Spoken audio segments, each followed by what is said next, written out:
Okay, hello. This is an attempt at a Guacamelee STCE any percent hard mode speedrun. Unfortunately, OBS doesn't work on this laptop, and LiveSplit actually will not show up when you're trying to record a full-screened game. And even if it did, my capture software wouldn't be able to capture it anyway. So there's not going to be a timer for this speed run. I hope my live commentary will serve as proof that I'm not trying to misrepresent this run in any regard. Additionally, we're going to be having to take breaks at certain points throughout the game just to make sure that the software is capturing everything correctly.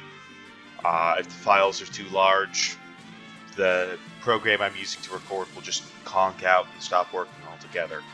That said, we're going to be beginning the run in 3, 2, 1, start.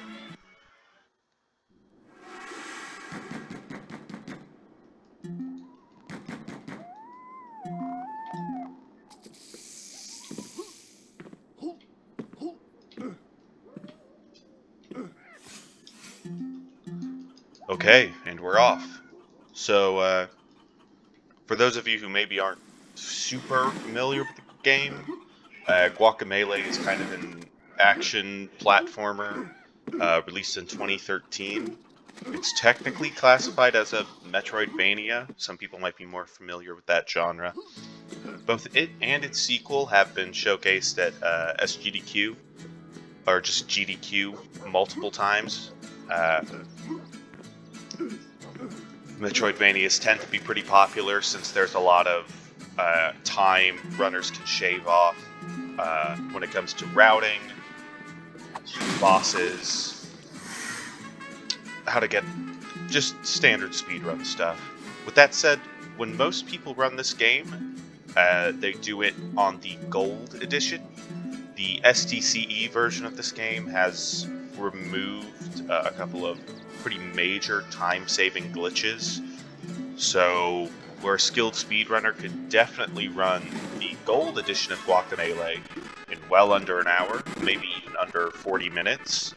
I think the current Glitchless any percent runner on STCE has only managed to, I say it like that, it's very impressive, has managed to beat the game in as little as an hour and 25 minutes. A Canadian runner named Mr. Uppercase T. This run is sort of based off the skeleton of what he does in his speedrun. And of course, when people speedrun any game, they tend to go for normal or easy. It just, enemies die more quickly, there are fewer enemies to speak of. If the goal is to complete the game as quickly as possible, why wouldn't you pick the easiest available difficulty? So again, where current world record for any percent glitchless is an hour 25 on normal mode, this is definitely going to take 4 hours, give or take. Ideally, we could get it under 4 hours, but I've been screwed out of runs before, so no promises there. Hope this is at least a little entertaining. Obviously, this is one of my favorite games, or else I wouldn't be playing it. It's definitely more enjoyable and casual than trying to run through it as quickly as possible, of course. I'm going to be getting very, very frustrated throughout the course of this run. I might gripe and whinge a lot, even though I am certainly enjoying the game. Now that we have this luchador mask, we can roll, as well as, jump and hit. That is a slight movement tech that'll help us get around faster. We see our first difference from hard with that skeleton there. Normally it's enough just to hit these guys with 2 3-hit combos. You can see here they take an extra 2 jabs to kill. That's going to be a recurring theme throughout this run. Enemies having a good deal more health and taking longer to kill than they do on normal. Alright. These yellows in particular love to roll around. and just take a ton of time to kill. That guy wasn't too bad. We're making pretty good time here so far.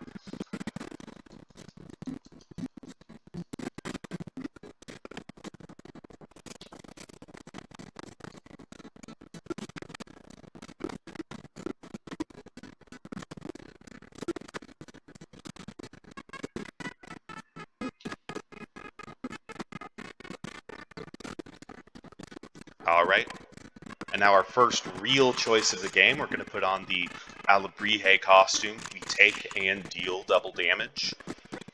Obviously, taking double damage is something that's going to get us killed in several encounters.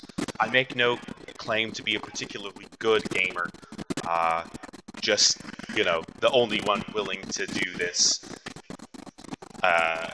Frankly, I don't know. I can't find a good enough word to express how ludicrous doing a hard mode run like this is. Obviously, though, we need to deal double damage. Otherwise, all of these encounters will take twice as long. What do you know?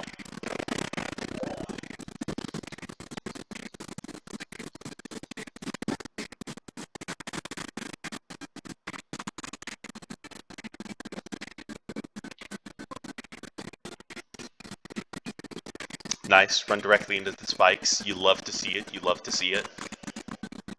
Nice. Nice.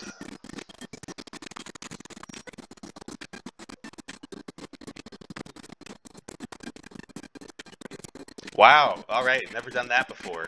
Wow. Twice in a row. Okay. Okay. Whatever credibility I might have had at the very beginning, I'm sure I've completely lost it now. That sets the tone going forward. But you know what? That just means there's room for improvement on this run, right? You can see now Skeleton die in 4 hits instead of 8.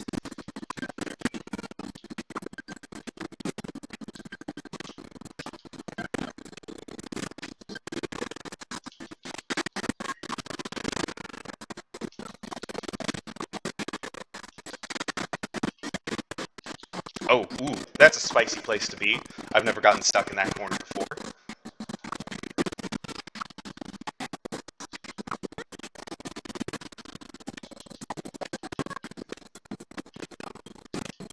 Okay, great, fantastic. We didn't die there, and that's all you can ask for. Try not to embarrass myself too much. I think we're actually making pretty good time. We're coming up on our first split here.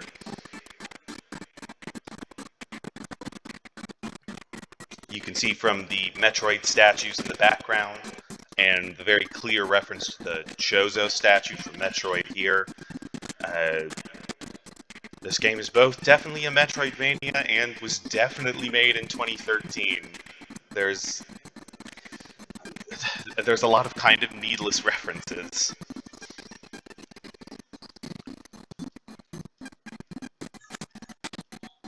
And that's Rooster Uppercut.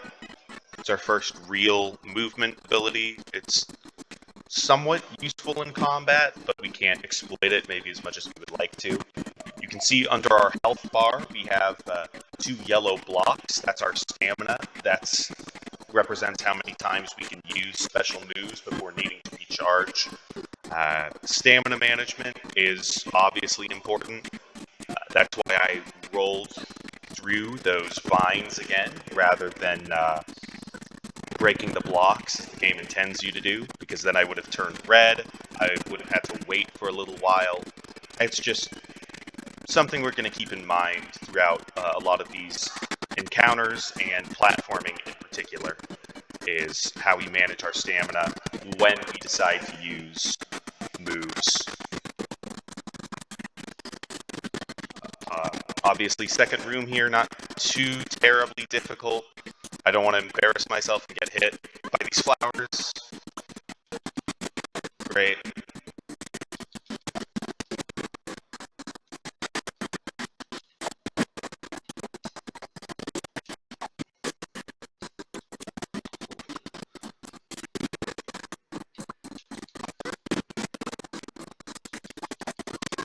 Alright, all fun said and done. You can see little pinata spawned at the end of the room there. It's full of money that we're going to skip like 90% of the time. It just takes a little too long to get it. And also, there's not that much we can buy that would actually help us with this run. You know, health-wise, health isn't going to be very effective because we take double damage. Okay.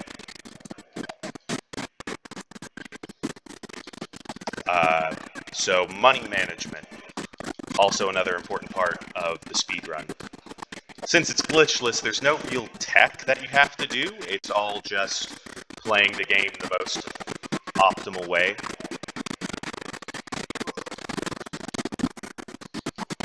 That's really unfortunate. Missed that green there. But we still cleared that room out quickly enough. Not much to complain about. Making good time as we come into the first town here. Oh, shoot. There's not much to say about this town. There's a brief pit stop we have to make for the sake of the story. But while we're here, we're also going to get this pinata. Gives us a little more money. I know I said money management is important. And obviously, while there's not that much we need to buy, it just helps getting a little bit more cash where we can. Completely messed that up. It's fine. We also got a stamina chunk there. There are stamina and health upgrades littered throughout the game. You get 3 pieces. You get an upgrade. Pretty self-explanatory. Again, we're not going to be going too out of the way for a lot of those. But we are going to be getting more than you might see in a normal mode speedrun. Again, just because it's tougher, and I personally need a little more wiggle room with regards to health and stamina. We're in this gym, learning the combos of the game. Okay, good, good. Alright. Not too much to say here. There's not a lot of time save we can do. Hitting this guy from the right means he doesn't walk as far a distance. But we still have these text boxes to contend with, so it does take up quite a bit of time.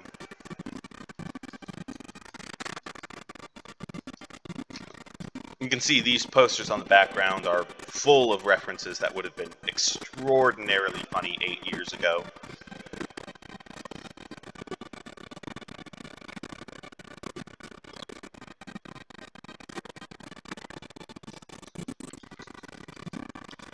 Brief cutscene here with the Olmec head. This is just part of the fast travel system, not too much to say. As we make our way to the first temple of the game. Part of why I really, really like Guacamelee, even compared to other Metroidvanias, like Super Metroid or more recently Hollow Knight, is that this game is much more combat focused than Metroidvanias tend to be. We can skip a fair number of enemies, but at certain points the game is just going to lock us into a room and refuse to let us out. It's not like other games where you just have to worry about defeating the bosses, and any enemies you might fight are really you're just fighting them to get health, maybe the occasional item pickup. We're meeting the first real boss of the game here. Not too much to say about this cutscene. It's funny that this game does have some genuine charm. I don't want to rag on it too much for being dated, because I do like it. Obviously, we don't get to enjoy too much of the writing, because we're going through the game as quickly as possible.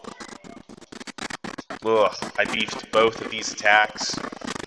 These little enemies, as you can see, aren't too difficult. They die fairly quickly, but they are annoying to deal with how much they jump around.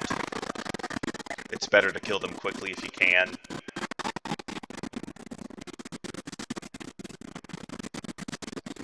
So you can see the big gimmick with this first temple is dimension swapping. Going through these portals and managing which dimension you're in. Oh, come on. Is basically the only gimmick they have going on, since we don't have too many abilities to play around with yet. We're making a pit stop for another stamina chunk. That'll come in handy later. And obviously, managing which dimension we're in is going to be important later down the line.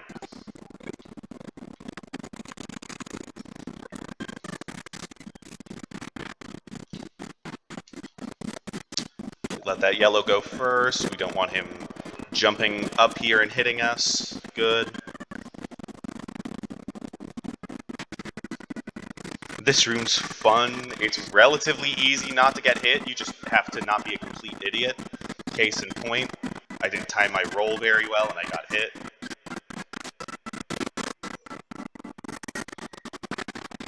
Probably could have stopped to get that pinata, but it's fine. We're off to the races. We get our first heart piece. Okay, and this is our first properly challenging room. You can see here the blacked out enemies are in, shoot, another dimension, and while I can't hit them, they can certainly hit me. Luckily, they're not too hard to deal with. And this enemy, while he's big, also isn't too much of a threat. His hitboxes can be a little goofy sometimes.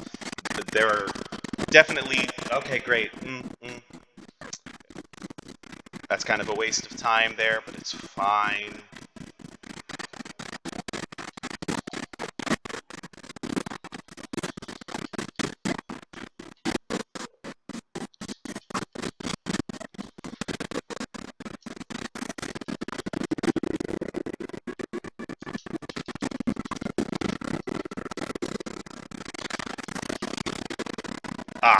Again, not being careful enough.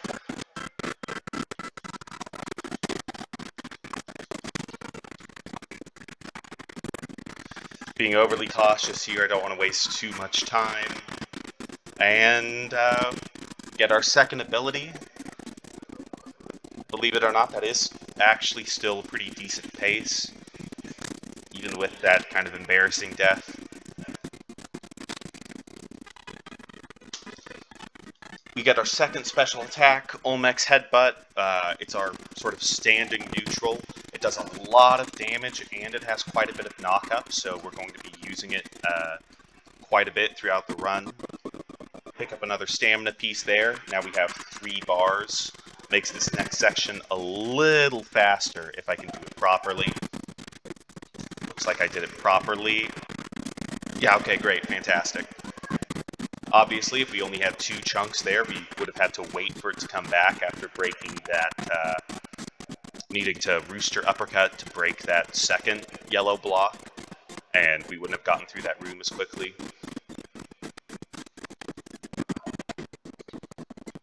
Oh, this guy is Alabrije. He's technically the first boss we'll fight. Depending on how you define boss, God. Obviously, he is the costume we're wearing right now, so that's fun, I suppose.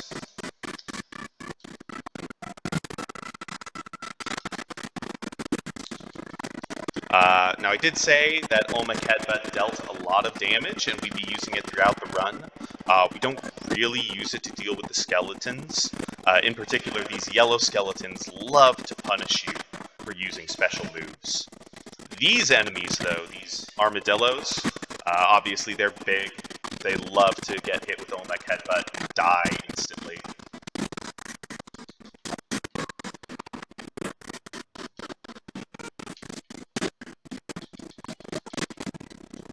Oh, alright. Yeah, I definitely deserve that.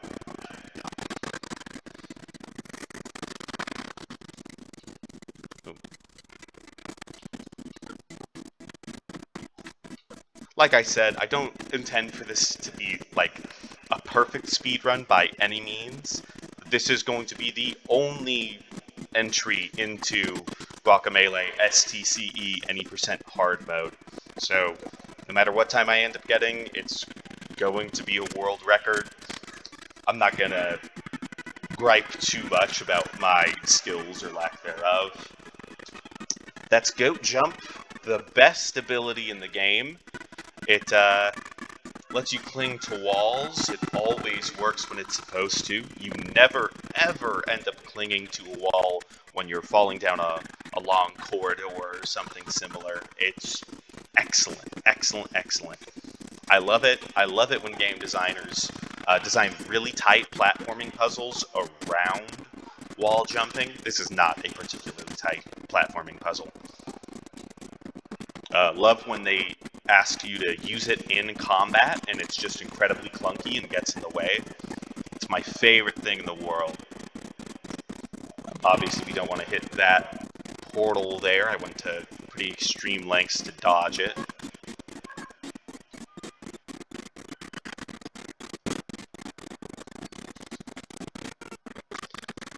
Just skip these gentlemen. Nice, nice, nice. And we actually didn't save any time by skipping that portal. Because I messed up the jump. The very, very simple jump there. You'll love to see it, ladies and folks. You'll love to see it.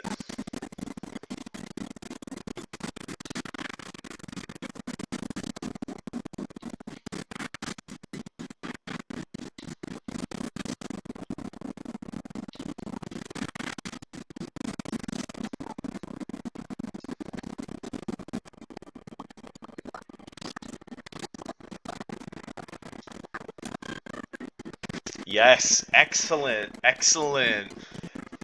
You do have some leeway to play with these cutscenes. Not all of them, just like 3 or 4 in the entire course of the game. This is one of them. We're on the completely wrong side of this boss. That's the most important part of this speedrun. If I didn't get that, that would have been a reset.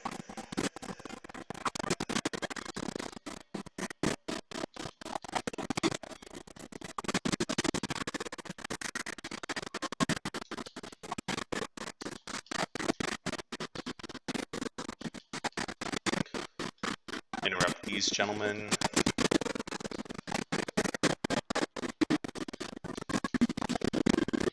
Roll out of the way here. Good.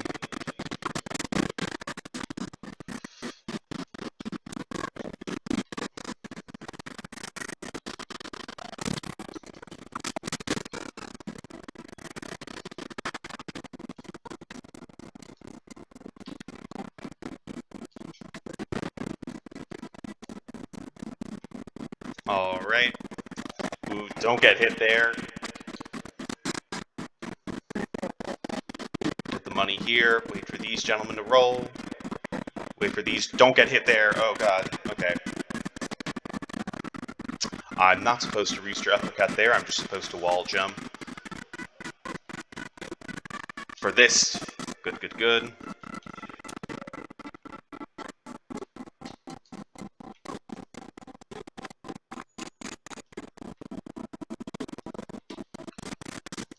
Okay. Just about made it through the temple. We have the Alabrije quote-unquote boss fight coming up here. It's just a side-scroller, so it'd be pretty embarrassing to die.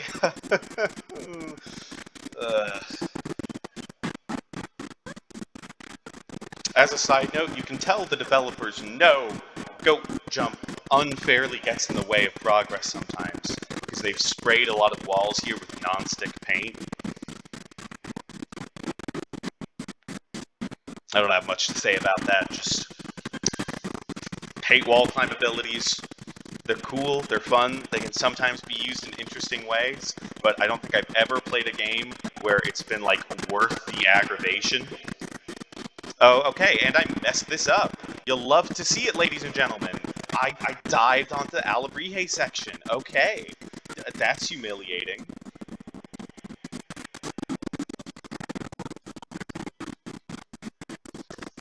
You can see that last section there. I had a little bit of trouble with the green skeleton at the very end. Sometimes they like to drop down and cause a little bit of problems. they're not that difficult to deal with. I shouldn't have tried Olmec headbutting there. I should have just jabbed them and let Alarihe kill them naturally.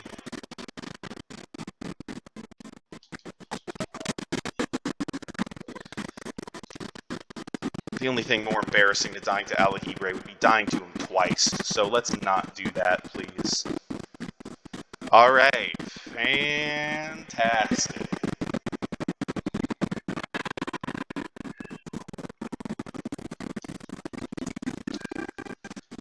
Cute little Mario reference there, and just in case you missed it, the first words out of this character's mouth are literally, "Sorry, but your princess is in another castle." This game is very charming. There are one or two moments like that that are just kind of, I don't want to say embarrassing, but, I don't know, poorly aged. Though I suppose I don't really have room to talk.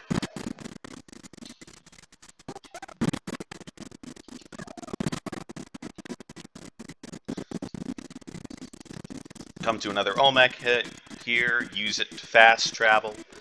One thing I like is that his line of dialogue there is no liquids over 3 ounces. If you play in French or Portuguese, which is slightly faster to speedrun the game in,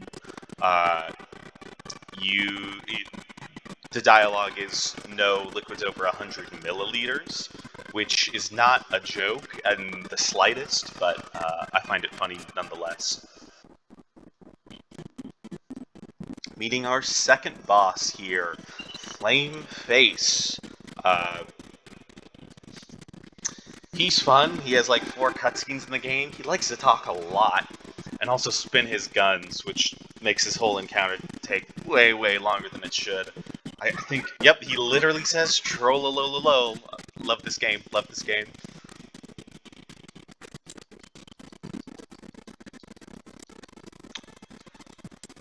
Still spinning his gun, this cutscene's still going on, but he gives us money to stay out of his way, so I guess he isn't really that bad. Come on. Alright.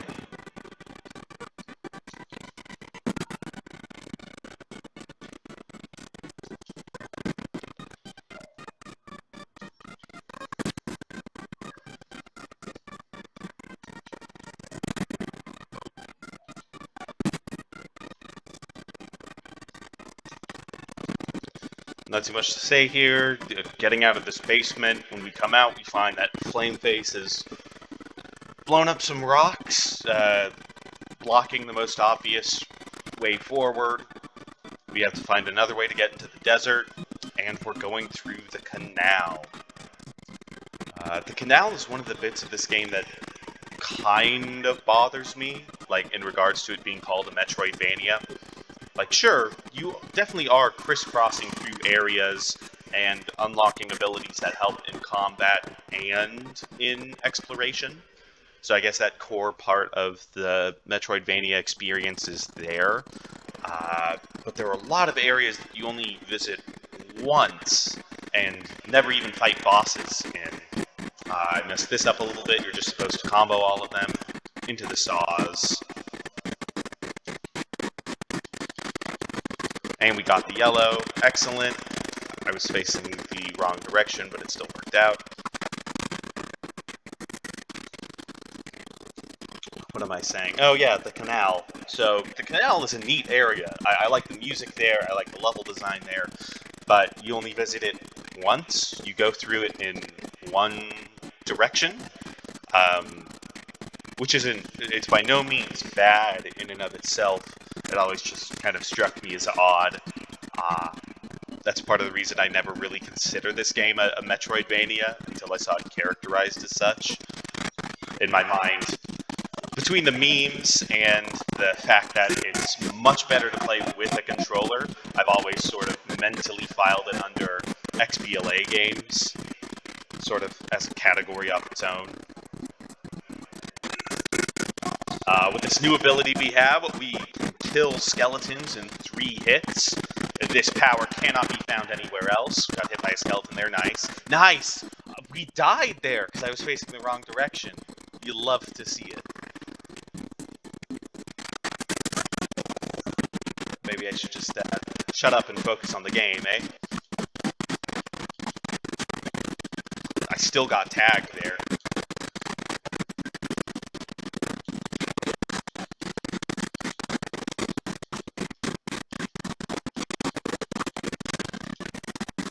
Great.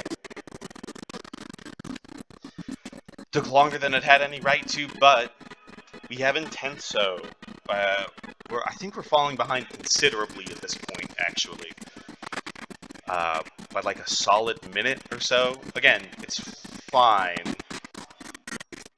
But, gonna have to save some time on some tricky rooms and boss fights later on.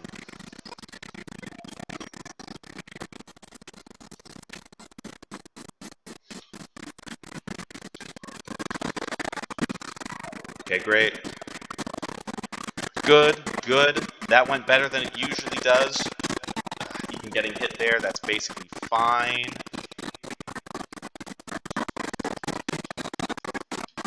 Mind that. Yep. Just be careful. Oh, okay, great. We still got hit. I'm going to pop Intenso just so I don't die there. I don't really need it to kill these guys, but it does give you a little bit of health and stamina. And obviously, you can see we do a ton more damage. We shred through those guys like it's nothing. Good. Intenso is the last and maybe most critical part of Guacamelee speedruns. We missed that platform. That's unfortunate. Managing your Intenso bar for particularly tricky fights is key. So making sure you have it at certain points means not using it at certain other points. One interesting feature about it is it actually retains the charge it has after you die. So if you combo a string of enemies and get your Intenso bar filled up, but die at the very end, you'll still have your Intenso charged when you respawn. And on the flip side, if you pop it and then die in a humiliating and embarrassing fashion, it'll be empty when you come back.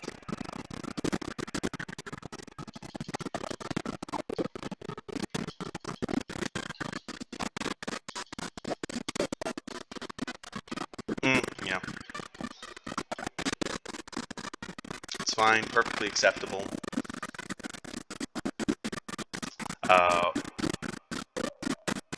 We're trying to be careful with how we manage our money. We need at least 4,000 for this next part. Here's the third boss. To get the next upgrade, ideally, I would like it to be at 5250, but it's extremely hard to get that without going out of your way to get money, so we'll see just how feasible that is. I haven't been able to work out a route yet. That gives me the cash I need.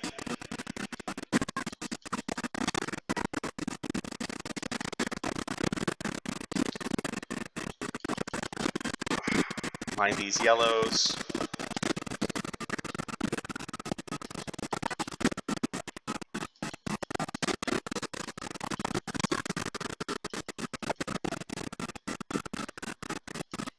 Okay, great. You're just supposed to wait there. You're not supposed to jump. All right, nice. Wasting as much time as possible.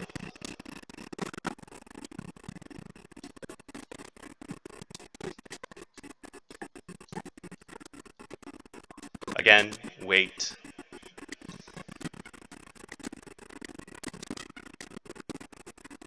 This room is actually interesting. As you can see, it's just a platforming room, but I think it's one of the only ones that is different in hard than it is in normal.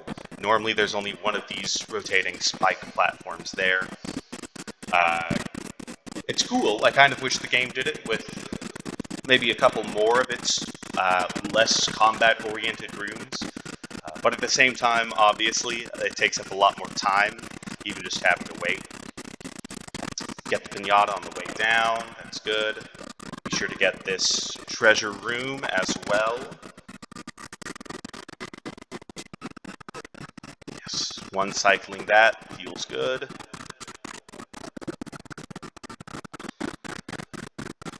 Just in time for the Boat of Death here. This is the Metal Gear Panic part of the game. It's not too difficult right now, but it will get more challenging very, very quickly. Yep.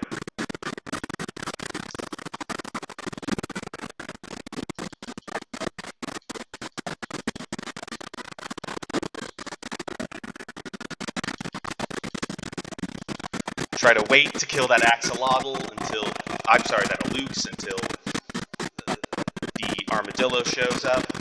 Ah, we got hit there. Unfortunate, unfortunate.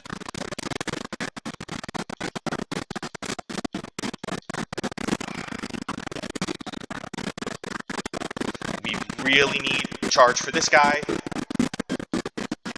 Shoot, shoot, shoot, shoot. Please do not die here. Good. That is perfectly acceptable. This section always stresses me out more than it should, obviously, because dying here would eat up an immense amount of time. Hug the right of this boat not to get hit by the bombs. Although that was a pretty close call there.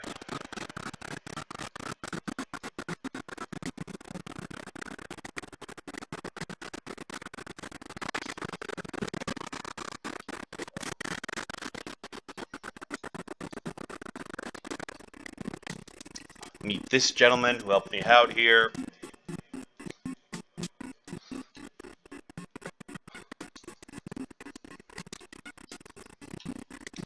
We come up to our second town. We just hit 4,000, you saw there, but we're still saving up for a little while. Immediately leave this town. There's nothing for us here. Meet a cutscene talking about one of the characters. It's fine. Yeah, who cares?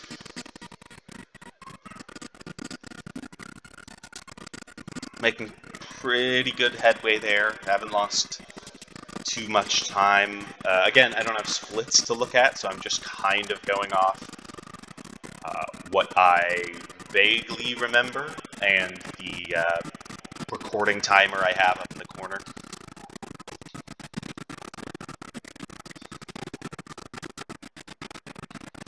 Yes, we meet my favorite enemies in the game, Chupacabras. They have a ton of health on normal, on hard. They're incredibly forceful. You just have to deal with them. Got him to kill himself, that's good. They're great. We're going to be seeing rooms with a lot of them later, and I'm going to just cry like a child about how much I dislike them. Supposed to wait there.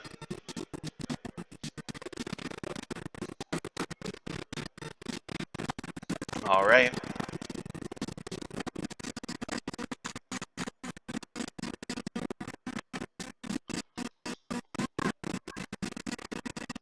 So far, so good. Get the Intenso there. We're coming up on our 5th upgrade. Yeah, we're lagging kind of behind. What is that? Just like a good several seconds over 38 minutes? That's a little longer than we might like. Okay. So I think to maintain a decent time, I'm actually going to skip an upgrade that I usually get. There's a heart piece down there. It's not that essential, but I like the leeway it gives me. Dying in 1.5 hits instead of 1 1/10 of a hit is useful. We're just skipping it on this run though, going immediately to this room. It's great, I love this room so much that Yellow always kills himself.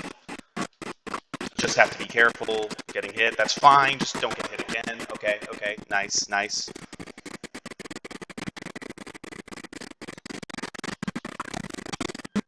Let's Try that again. Don't hit the saw blade, please, for the love of God.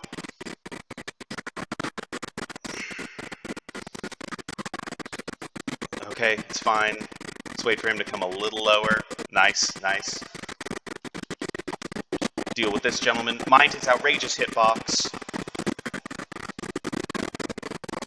Okay, and that projectile just clipped me. Great. Glad we're saving so much time here.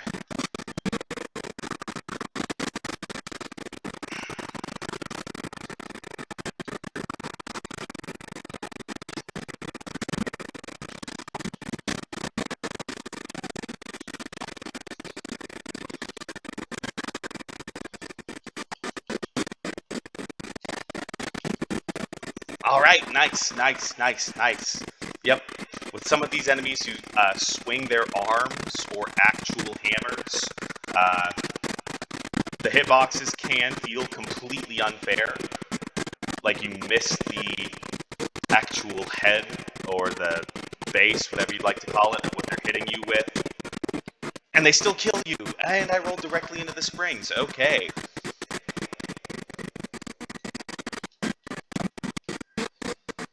As you might expect, this room doesn't usually take this long, but it certainly can.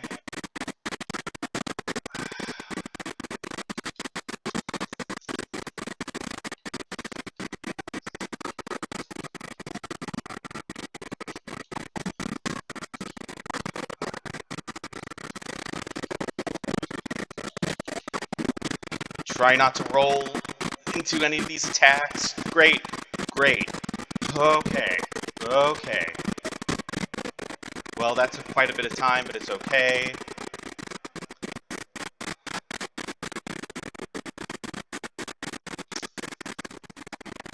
I need the next couple of encounters and boss fights to go extremely well. Oh, obviously you can see I have Intenso, and I actually got the Intenso bar during the last part of that fight. I didn't use it, however, because I need it going into the desert. I need it for literally the first encounter in the desert, so I can't use it for, like, any of the 3 rooms leading up to it.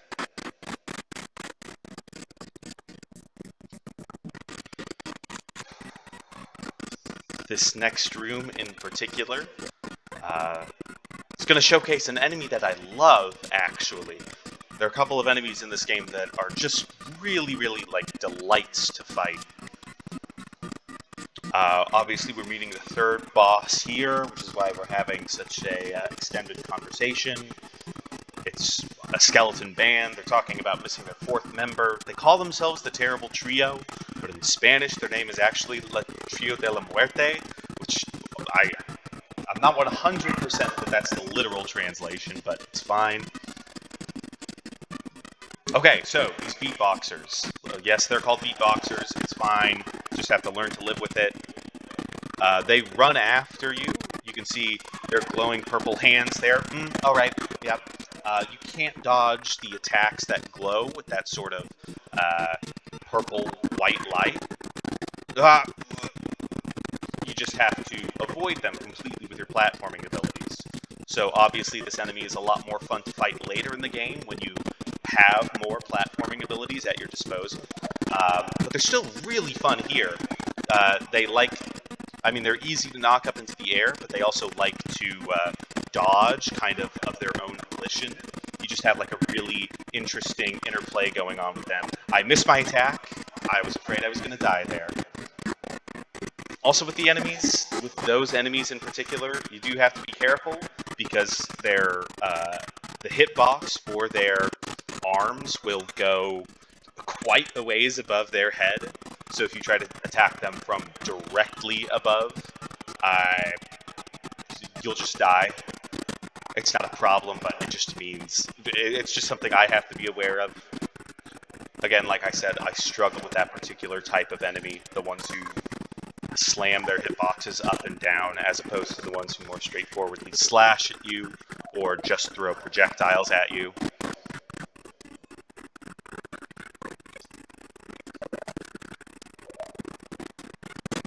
Anyway, all's well that ends well.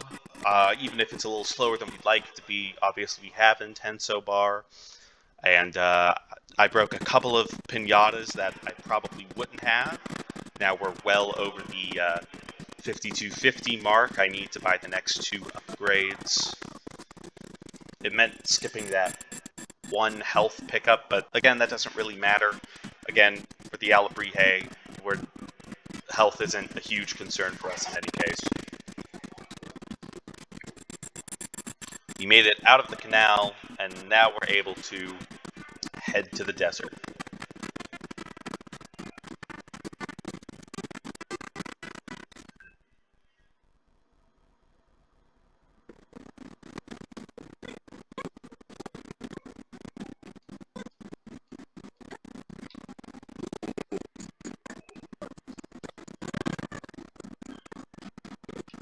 Alright, missed the door, you love to see it. Okay, so we see a new type of enemy here. These cacti. Obviously, being cacti, you can't hit them directly. You need to throw a projectile into them. Whether that's the prickly pears they throw at you, or another enemy, doesn't really matter. You just have to throw something at them. Of course, using Intenso lets us kill them without having to wait too long. Try to hit. Okay, that's really unfortunate. I was trying to hit both the cactus and the chupacabra there. We ended up missing it. That's what happens when you go for 2 rabbits. You let both get away and all that jazz. Ah, shoot. I meant to buy my upgrades back there. It's fine. Obviously, you see I'm using Frog Slam here. It is slightly more useful in combat than I'm going to be able to show in this speedrun. Obviously, if there are scenarios where I could use Frog Slam, I probably should just be using Olmec Headbutt since it deals extra damage. But it's useful for knocking those flower-type enemies up out of the ground. As you can see, we're buying the Shield Breaker, which will be explained in just a little bit here. And I need to double-check my notes to make absolutely sure I'm getting this right, because I've made this mistake before. You would think it's a big deal, but it actually super-duper is. A huge time waste here. Stamina delay boost, okay. See, I was going to say it was the stamina regen boost. This just helps us get our stamina back faster. We have to wait less time before it starts recharging, rather than having it actually recharge more quickly. Have to wait a little while there for it to come back online.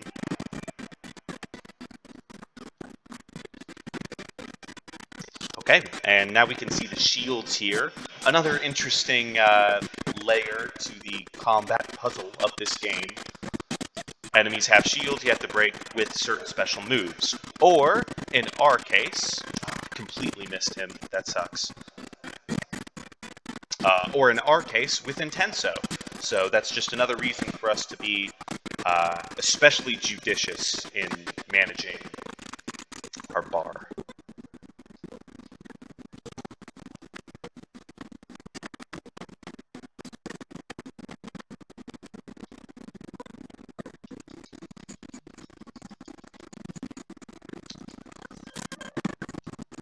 Right?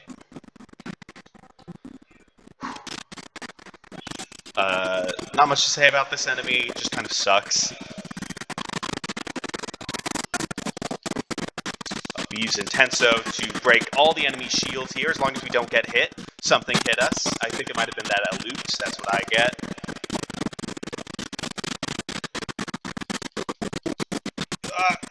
Nice, nice, nice, nice. Yes! Oh, and we still have Intenso. We just... That encounter went better than it had any right to. Okay, excellent, excellent.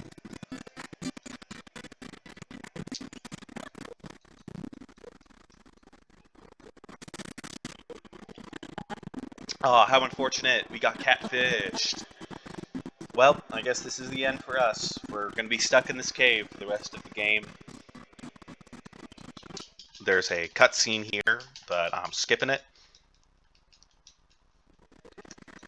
And we come face to face once again with the big bad of the game. He sends his sort of, kind of girlfriend away. She's gone somewhere to pout. He turns this into a chicken for killing his giant evil demon dog. Thus begins the chicken run portion of the game. That's a little joke from me to you. Poyo. Oh, nice, nice. Hit the spikes there. Poyo, as this form is called, obviously has a smaller hitbox and moves pretty quickly. It's a really, really good option for traveling the overworld quickly. Now, instead of rolling through enemies, we just have to turn into Poyo and walk past them. Very, very useful. It's not really his time to shine in this game. He gets a few more abilities and love in the sequel. We died in that room. That's unfortunate. As you can see, it's just a simple jumping section. If we stand right here, we only have to jump to avoid the rolling armadillos. Stand perfectly still for the jumping ones. Timing's a little tricky, but it's not actually that tricky. Wow, dying twice in a row. That's not happened before. We're just, like, hemorrhaging time. This is terrible. I mean, I have the Intenso bar for the next encounter here, so it's not all bad, but it's still pretty bad. I've lost far more time than I'm comfortable with. And I got hit again! For the love of God! Okay, fantastic. It is not that difficult a combat encounter. Get that heart pickup.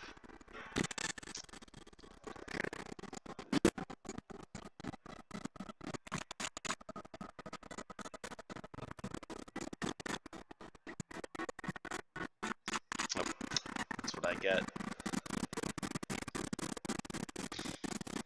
Platforming section is a little precise.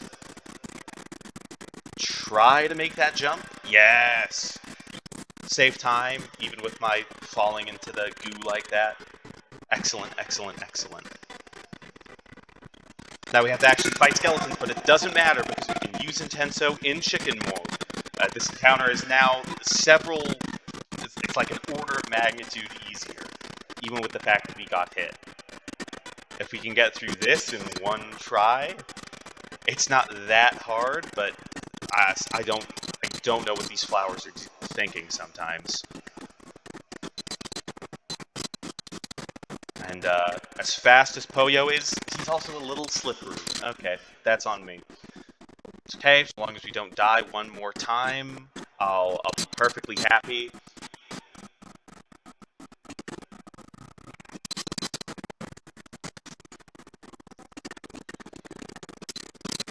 Just being overly cautious here. He is a little slippery, and I don't want to embarrass myself. Okay, whew. Thank God. Actually making pretty decent time there. Getting this next ability, Poyo Power, at, what is that, just under 53 minutes? Okay, great. Yes, yes, yada, yada, yada. Fantastic.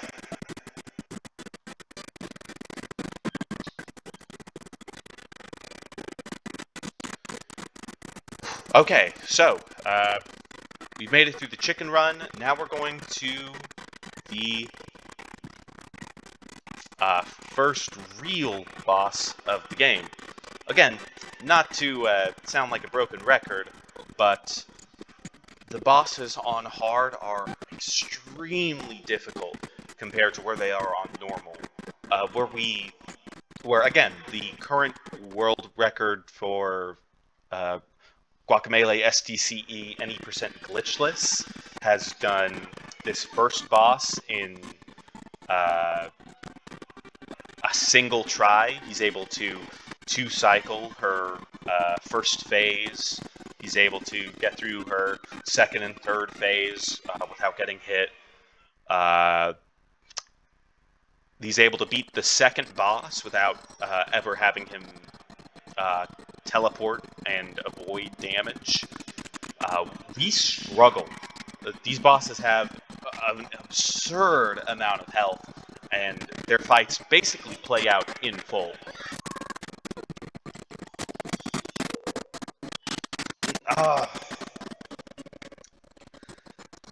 The best way to deal with that conquistador enemy is just to... Oh, great. And we missed this second flower. That's really going to screw us up. Best way to deal with that conquistador enemy is to break his shield, knock him up into the air, and beat him up as soon as he spawns in. But as you can see, he's already getting ready to attack us as soon as he spawns in.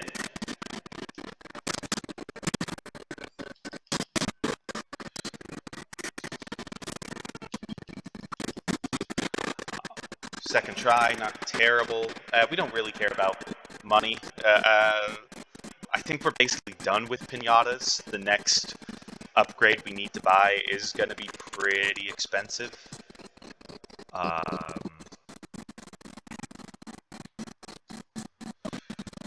Actually,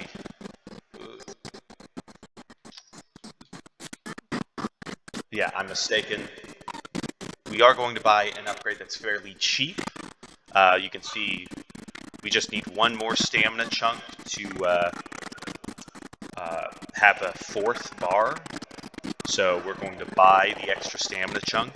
It's absolutely not necessary for this next boss, but it gives us just a little extra bit of leeway in dealing with her quickly. The upgrade after that, we need to save up to like 2,500, and it's a little inconvenient. Buy our second stamina chunk of the run. Okay. Again, hopefully this boss fight goes well. Her first phase is definitely the trickiest on hard, just because she teleports around a lot. Whether or not you can combo her in the most optimal way is a little RNG. So hopefully it only takes us a couple of tries to get through this first phase. See, we talk with her more. We say no, horny. And we get started. Yep. Ideally, you want to be just underneath her. This is actually like the perfect placement because we can combo and Olmec Headbutt her against these walls for like maximum damage. Changes the ground like that. I'm being extremely careful here. I've fallen into the spike pits there more times than I like to admit, trying to go for a Rooster Uppercut across the map. I got hit there. She's almost low. As long as I don't roll into that projectile, I should be fine. Okay, I jumped into the projectile that time. Shoot, this is I think this is going to take a couple of tries.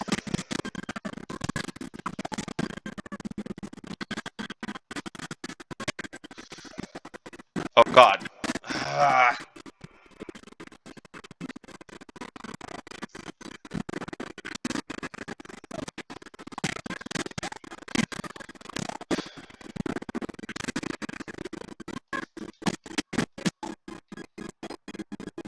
Oh, I mistimed my jump there. I'm going to take so much damage. Okay. It's fine. It is what it is. I said this boss was going to take a while.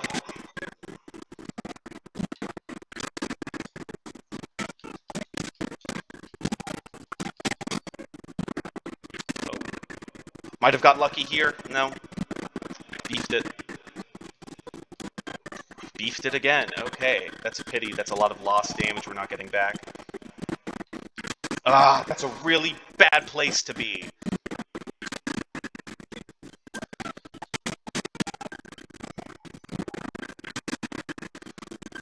Just let that come through. Don't do exactly that. Okay. It's fine. It's fine.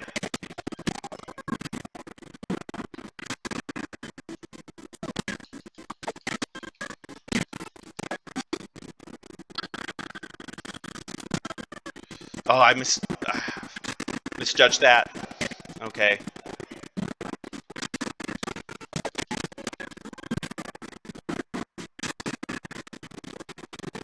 No. Please. Please.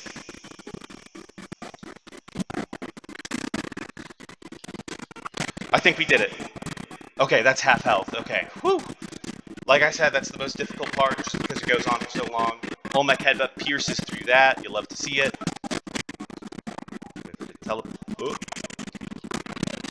We jab her out of that attack. Yeah, her attacks are so easy to interrupt here. That second phase is like nothing. This next part can be a little tricky. Rooster Uppercut the Shadow Clone. Yep, we missed it. I mistimed that attack. Alright, take two.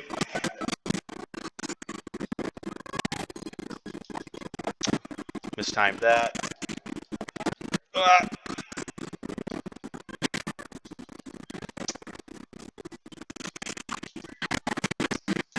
Okay, we're in a slightly better place to do it. Let's see if we can do the trick this time. Rooster Uppercut the Shadow Clone right as she spawns. Good, good, good. Just gonna jab her out of the attack there. Alright, it's top ace here. Let's focus her down. Don't want to get tagged by her attack there, being a little overly cautious. Still got tagged by her attack. No, this is not going as well as I would like it to. I would really like to get rid of this before I do anything else.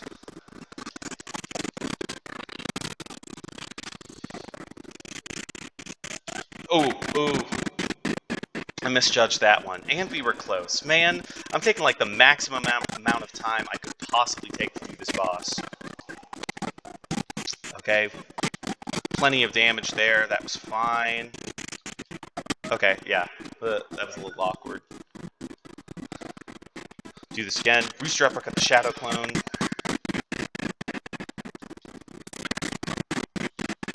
Go back to focusing that one. Get the health.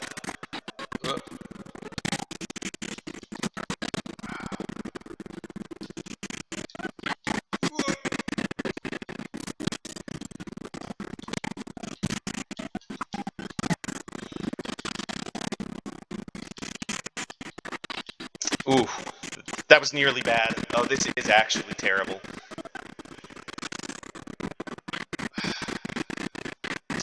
That's a really awkward spot with them in the corner like that. Like, what the hell am I supposed to even do there? But it's okay. We did it. Not a great time. Not a terrible one either.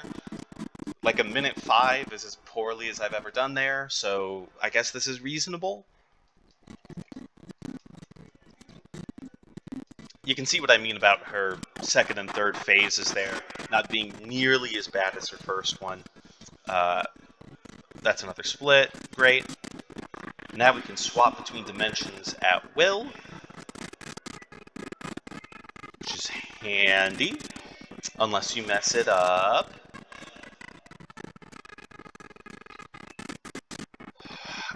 Or you could mess it up twice in a row. Okay, great.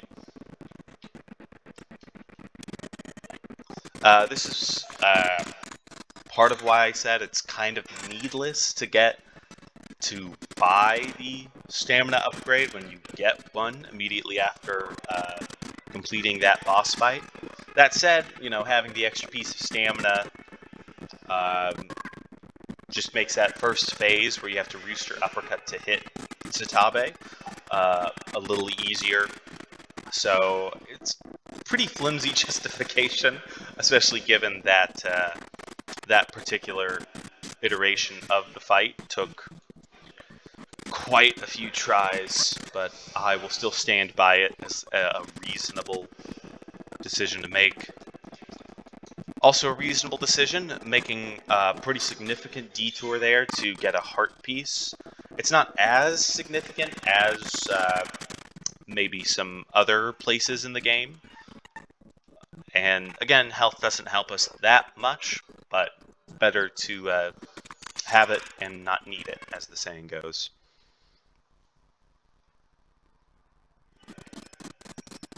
We're going back to the forest now. Nothing too special.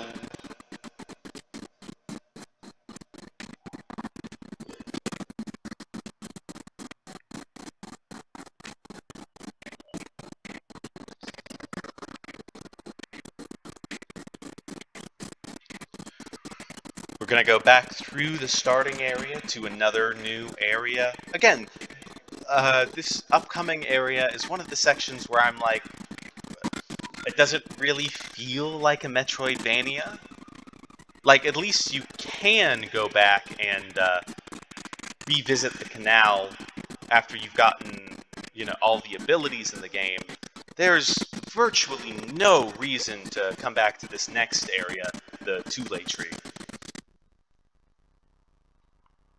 It's just one long corridor rising upwards.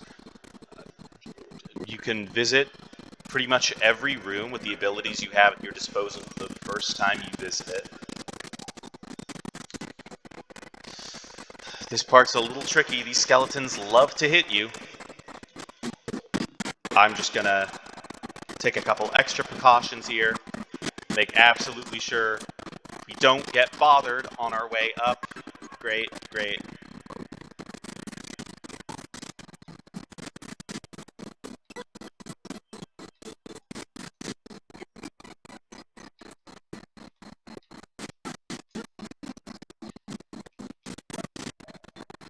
You can see dimension swapping is a pretty neat mechanic for dealing with some of these platforming sections.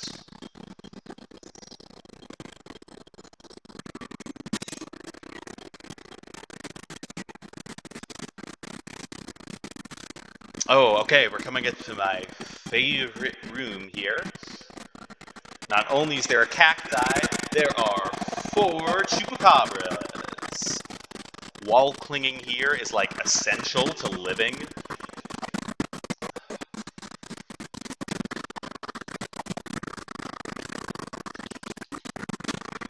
Because again, these chupacabras love to punish you for your ending lag on your special moves. No, okay, yep, that wasn't great, it's okay. It's fine, it's fine. No, it's not fine, we're dead. Don't get hit there. Oh, God. So stressful, you have no many time. I've had... God damn it. It's fine. We still have the Intenso bar. Just be mindful of these chupacabras.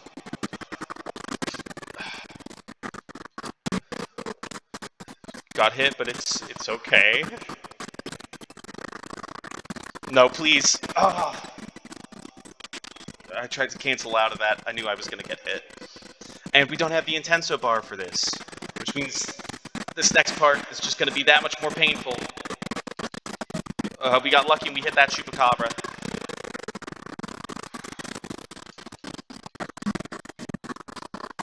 Nearly got clipped by those projectiles there.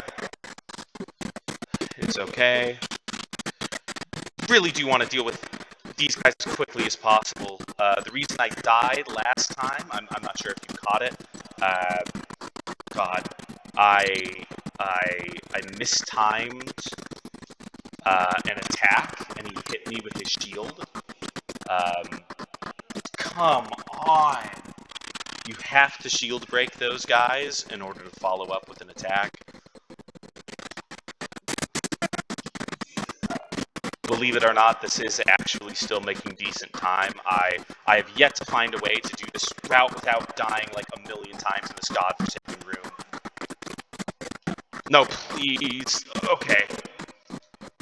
That was very nearly disastrous. Yeah, wait for him to fire.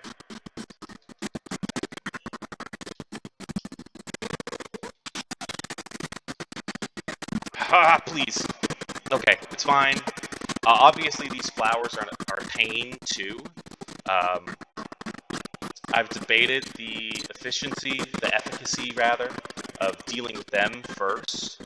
But I've determined that I hate chupacabras too much to let them live in this world.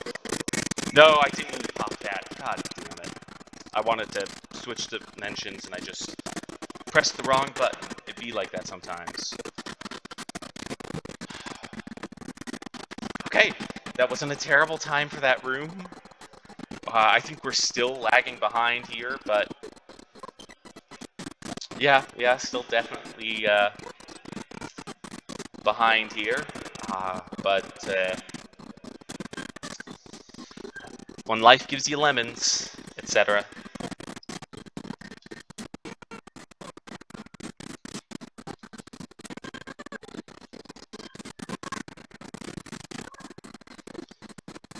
Don't bother with the save point there.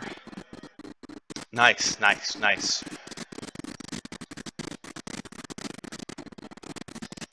That next area just gives us money, and I don't think we need that. Again, I think I might have briefly mentioned it in passing earlier, but I'm still working on the routing for this. I'm not sure where it's exactly necessary to buy certain things.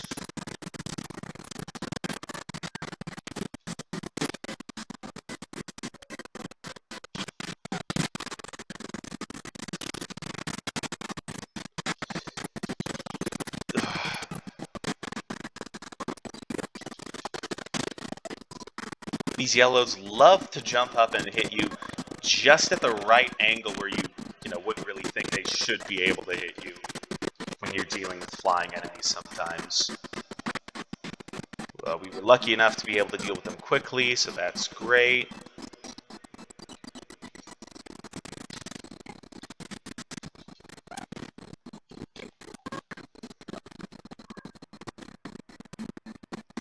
I'm trying to think ahead a little here. There's no other parts of this area that are particularly challenging.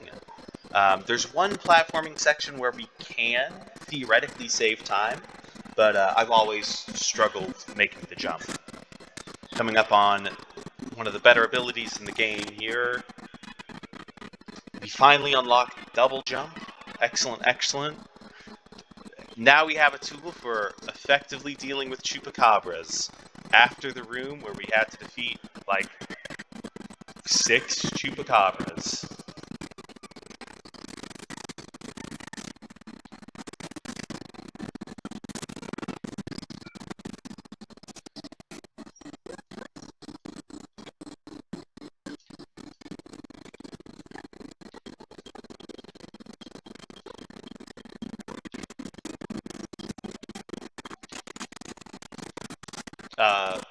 Sorry, I just kind of didn't have anything clever to say there for a little while.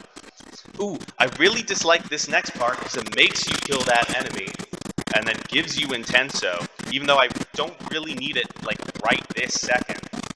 I guess I'll use it for this room, just to get through it as efficiently as possible.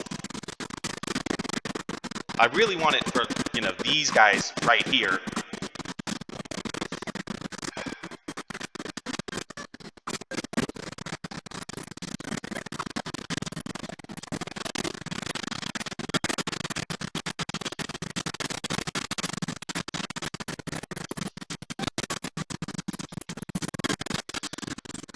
Alright, excellent.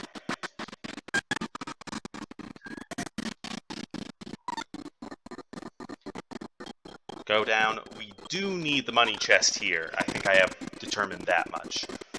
And also it takes less time to get than the one we passed up earlier.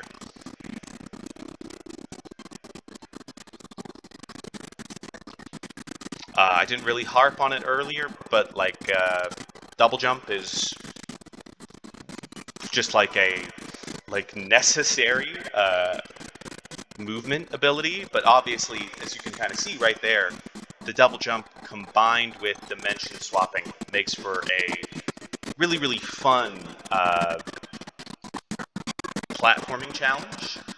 One that is, god damn it, we'll try that a second time. Kind of unique to Guacamelee, in my opinion. Alright, well, that's enough time wasted there. Let's get a move on.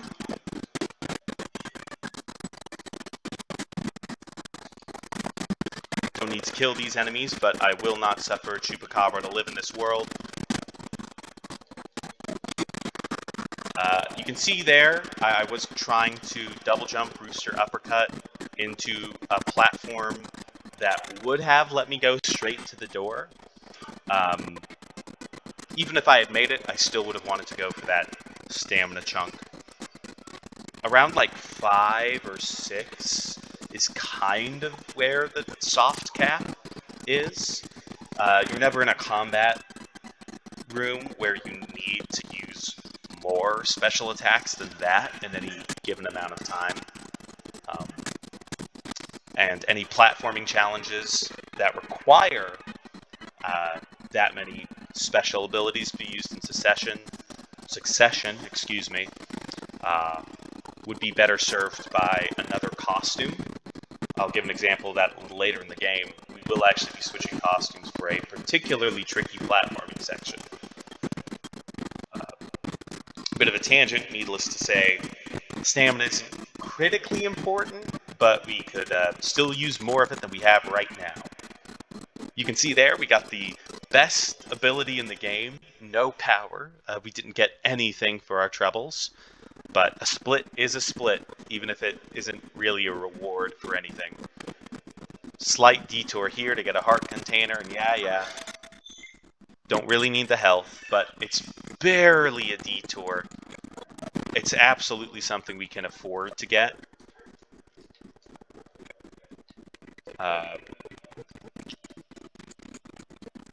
Had a brain fart there. It's something we can afford to get that's not too far off the beaten path, even though it's not necessary for like optimal forward progress. It's just something I have worked out that I need to be successful. Oh great, mistimed that. You'll love to see it. Poyo, unfortunately, does not get the double jump. That section is still easy enough to execute on. I just don't practice it as much as I should. This is another really, really fun enemy. He has a lot of different attacks. He's pretty easy to deal with, but he will roll sometimes. And you can see... Ooh, okay, I'm a little nervous now. With that spinning attack he does, you can actually hit him out of it with certain moves. Part of why Olmec Headbutt is so incredible is that it has like a massive range as well as dealing a lot of damage, so it's useful for breaking enemies out of attacks like that without risking getting hit. Took a little longer than maybe I would have liked for that room, but you know, it is what it is. Try not to get potato brain here. I've messed up that jump several times. Glad to see I didn't do it this time. Avoid getting hit there.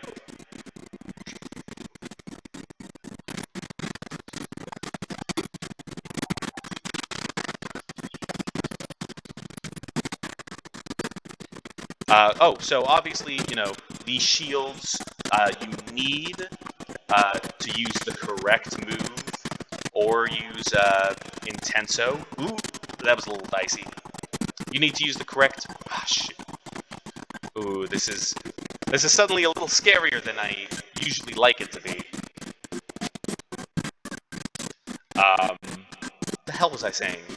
Oh, yeah, shields. You need to break them to do damage to the enemy, but also you can just, like, use regular, like, not effective attacks on enemies with shields for a little bit of crowd control. I messed up this jump! Oh, that sucks. And now I'm on the completely wrong side. Wow, I beefed that a little harder than I usually do. But we didn't lose too much time doing it. So all's well that ends well.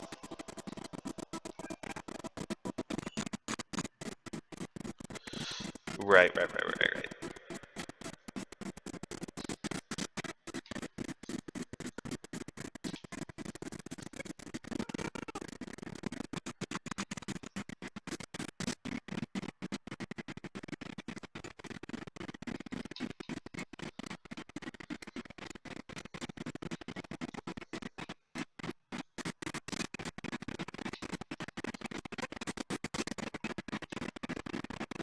Sorry, I don't have any interesting commentary for this.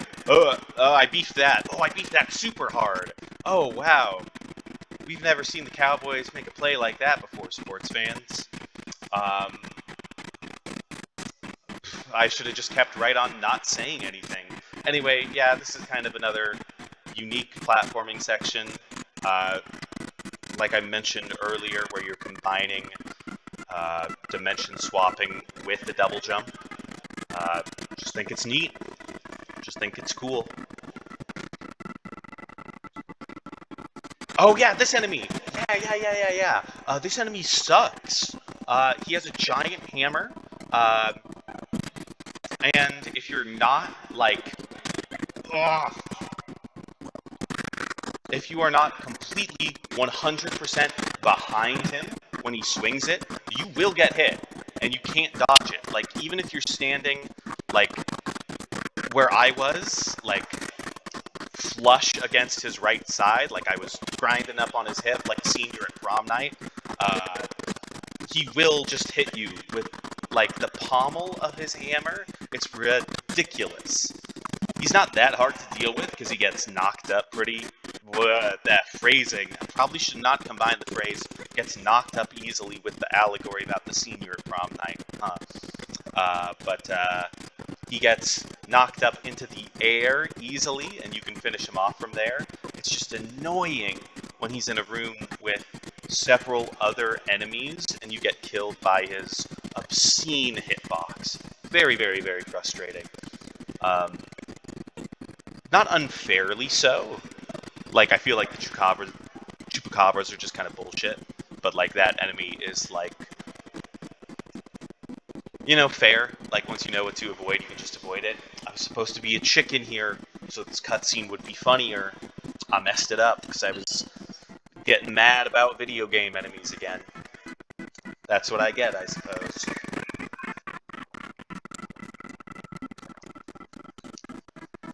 You can see I messed up with my Intenso a little badly.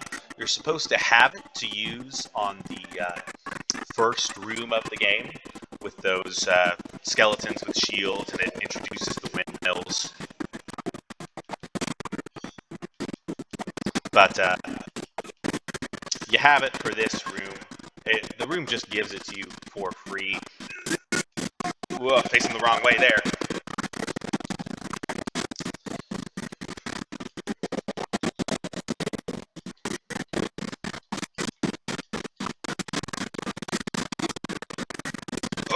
Shoot.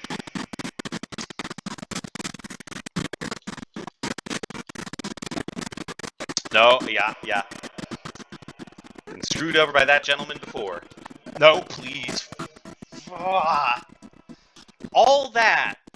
I wasted, like, as much time as you could possibly waste in that room. Like, the last enemy killed me. Man, I'm so good at video games. Dodge that. Yep. I'm not popping Intenso right here, even though it is slightly faster, just because I have no faith in humanity.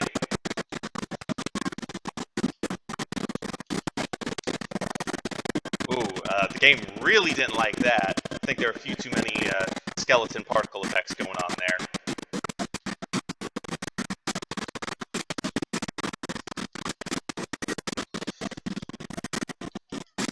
No!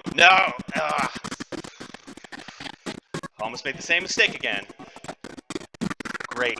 Fantastic. Okay, okay. This is obviously the part of the game where I start getting a little more gamer angry. Like, you saw a little bit of it coming out when the first boss fight, the Zatabe fight, didn't quite go my way. But this is dangerous territory now. This is I might get stuck on a room for 10 minutes territory. Not in this temple exactly, but definitely with the boss. Flameface is kind of terrible, kind of really, really fun to fight, but he spawns about a million guys that just make the fight far more frustrating than it should be.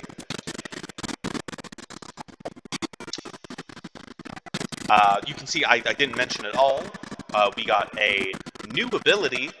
I'm going to call it DDD because it's actually called the Dashing Derp-Derp, and if I have to say that sentence out loud like a second time, I'm never going to forgive myself.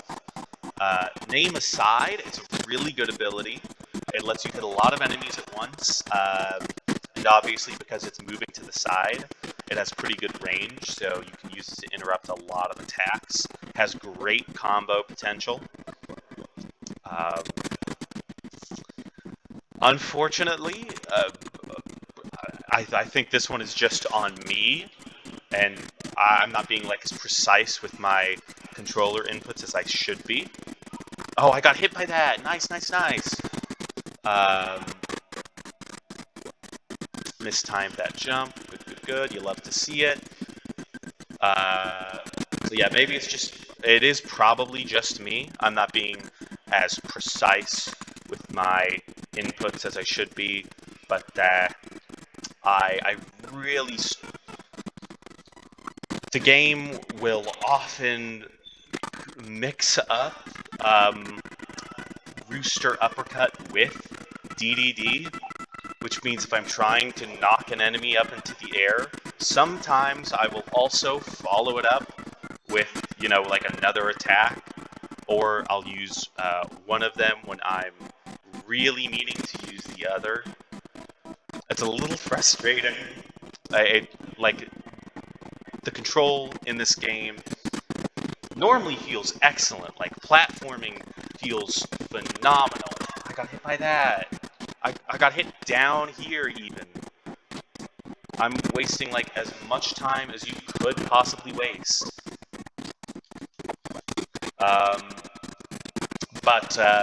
Well, whatever it is, whether it's my spaghetti fingers or my controller just not quite wanting to cooperate with me, I struggle with... sorry, I got complete and total potato brain here. I can't focus on talking about the mechanics of the game while also maneuvering through this section.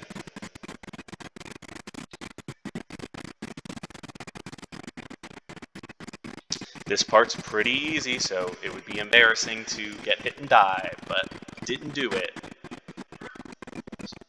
So that sure is something. I was supposed to be a chicken there, so this cutscene would be funnier. Ladies and folks, I'm just not hitting my marks today, sports fans. I don't know what it is.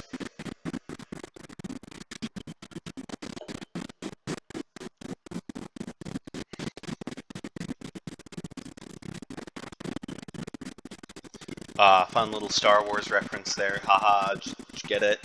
He set the line from Return of the Jedi. It's funny. Alright. This is where all my enthusiasm for the game so far has the potential to shrivel up and die. This might take like a full 10 minutes. It's happened before.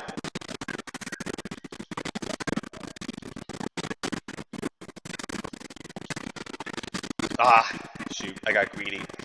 This boss's AI generally responds better to just being punched a bunch. Case in point, oh shoot, I dashed to the side there when I just wanted to Olmec Headbutt. This is a scary situation. You can see he summons a ton of guys here. I actually got pretty lucky because he, oh no, please. Okay. Whew. I got him to summon several enemies at once. God. I got him. He has a stage where you beat him up enough, nice, and I'm already almost dead. If you beat him up enough, he summons a yellow skeleton. If you beat him up more, he summons a giant skeleton. If you beat him up more, he summons 2 more yellow skeletons. The point at which he summons 2 more yellow skeletons is definitely the best point at which to beat him up. Because you can see he also teleports up there. That was almost dicey. And he teleports up there, shoots the ceiling, and lets lava come out. So it's a good time to swap dimensions and clean up all the other enemies he's summoned. I don't know why he's not teleporting here. Okay, good. He did what I wanted him to do. I have Intenso, so it's relatively easy to kill those guys and not get hit. I just need to be careful going forward. No, come on. There's one more point after summoning all those enemies. He summons a hammer guy, which again will instantly kill you in 1 hit, and you can't dodge it, so you better just be ready for it. Getting him up into the corner like that, comboing him, hitting him with a Rooster Uppercut, shoot, and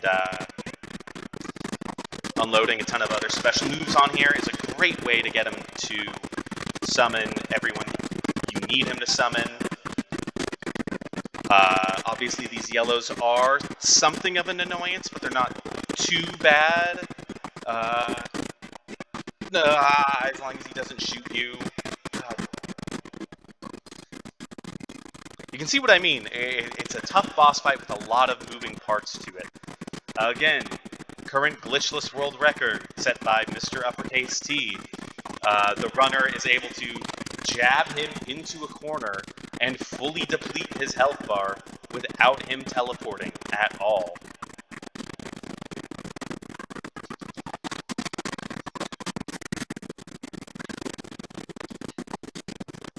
Here, you have to go through the entire boss fight, more or less.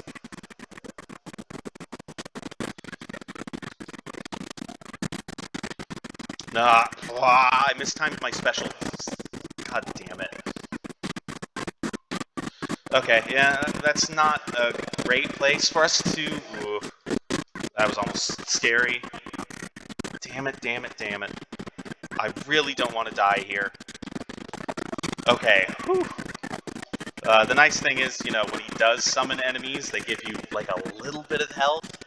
So it's not as cruel as maybe it seems.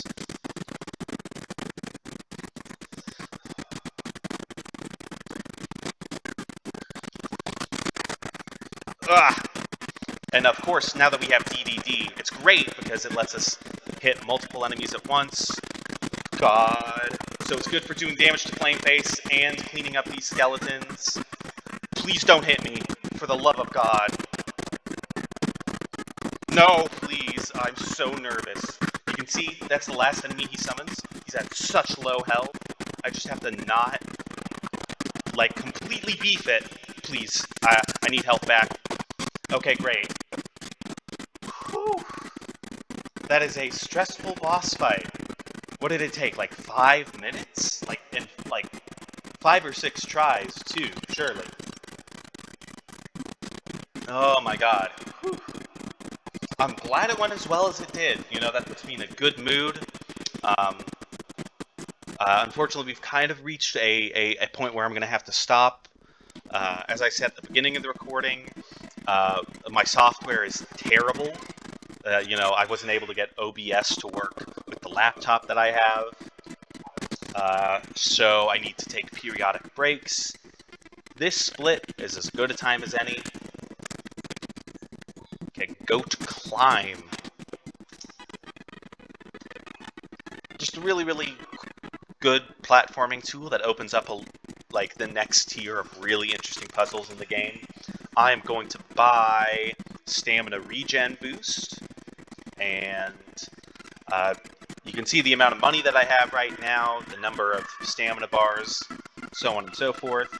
So I am going to pause the recording, come back in a minute or two. I know it's extremely unusual for a speedrun, but that's just the way it is. I will be back shortly, probably break this up into a separate video.